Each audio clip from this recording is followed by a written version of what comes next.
माँ बेटे का अनमोल प्रेम। माँ, मुझे कुछ महीनों के लिए विदेश जाना पड़ रहा है। तेरे रहने का इंतजाम मैंने वृद्ध आश्रम में करवा दिया है। तकरीबन 30 साल अविवाहित डॉक्टर संदीप ने देर रात घर में घुसते ही अपने माँ से कहा। तब माँ बोली, बेटा, तेरा विदेश जाना जरूरी है क्या? माँ की आवाज में चिंता और घबराहट साफ झलक रही थी। तब डॉक्टर संदीप बोला, माँ, मुझे इंग्लैंड जाकर कुछ रिसर्च करनी है। वैसे भी तो कुछ ही महीनों की बात है, फिर मैं आपको वापस घर ले आऊंगा। जैसी तेरी इच्छा बेटा, मरी सी आवाज में माँ ने कहा। यह कहकर माँ सोने चली गई। दूसरे दिन संदीप माँ को पड़ोस के एक वृद्ध आश्रम छोड़ आया। वृद्ध आश्रम में आने पर शुरू में हर व्यक्ति के चेहरे पर जिंदगी के प्रति हताशा और निराशा साफ झलकती थी, लेकिन जानकी देवी जी के चेहरे पर वृद्ध आश्रम में रहने के बावजूद कोई शिकन तक न थी। एक दिन आश्रम में बैठे कुछ बुजुर्ग आपस में बातें कर रहे थे। उनमें से 3-4 महिलाएं भी थीं। उनमें से एक महिला बोली, डॉक्टर का कोई सगा संबंधी नहीं था क्या, जो अपनी माँ को यहाँ छोड़ गया? तब वहां बैठी एक महिला बोली, जानकी देवी जी के पति की मौत जवानी में ही हो गई थी। तब संदीप करीब 5 साल का था।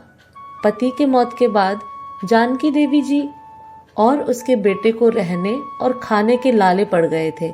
तब किसी भी रिश्तेदार ने उनकी मदद नहीं की थी। जानकी देवी जी ने दूसरों के घर में झाड़ू पोछा करके अपने बेटे संदीप को पढ़ाया लिखाया।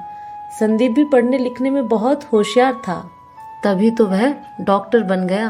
वृद्ध आश्रम में करीब 7 महीने गुजर जाने के बाद एक दिन जानकी देवी वृद्ध आश्रम के संचालक मुकेश शर्मा के ऑफिस के नंबर से अपने बेटे को फोन किया और कहा, संदीप, तुम इंडिया आ गए हो या फिर अभी भी इंग्लैंड में ही हो?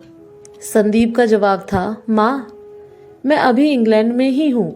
अब तो जानकी देवी जी जब भी 3-3 4-4 महीने से फोन करती तो संदीप का एक ही जवाब आता कि मैं अभी यही हूँ, जैसे ही मैं अपने देश आऊँगा तुझे बता दूंगा। इस तरह समय गुजरता गया और 2 साल गुजर गए।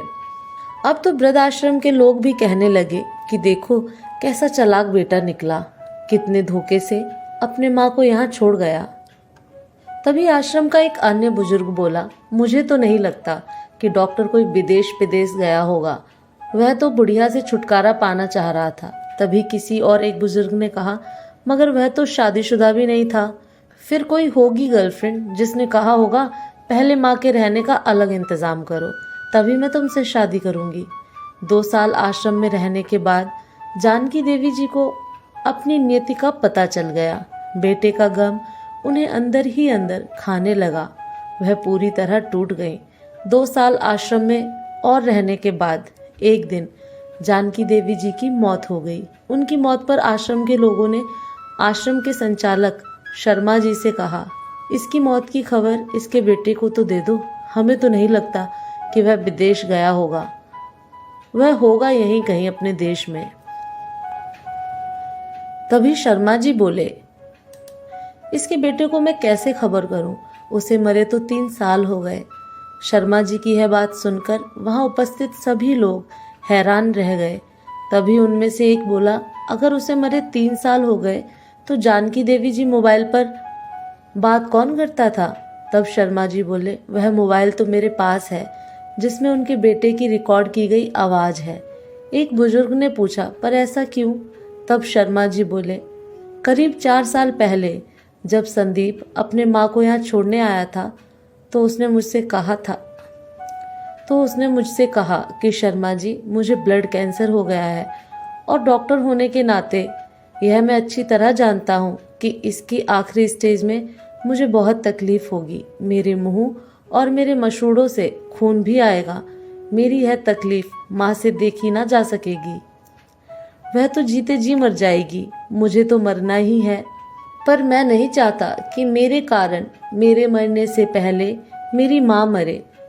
मेरे मरने से पहले 2 कमरों का हमारा छोटा सा फ्लैट और जो भी घर का सामान आदि है वह मैं आश्रम में दान कर दूंगा। यह दास्तां सुन आश्रम के सभी लोगों की आंखें भी नम हो गईं। जानकी देवी जी का अंतिम संस्कार आश्रम में ही कर दिया गया। उनके अंतिम संस्कार में शर्मा जी ने आश्रम में रहने वाले बुजुर्गों के परिवार वालों को भी बुलाया।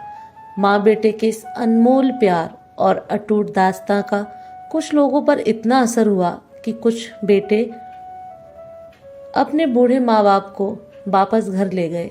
उम्मीद करते हैं माँ बेटे के अनमोल प्यार की कहानी ज़रूर पसंद आई होगी।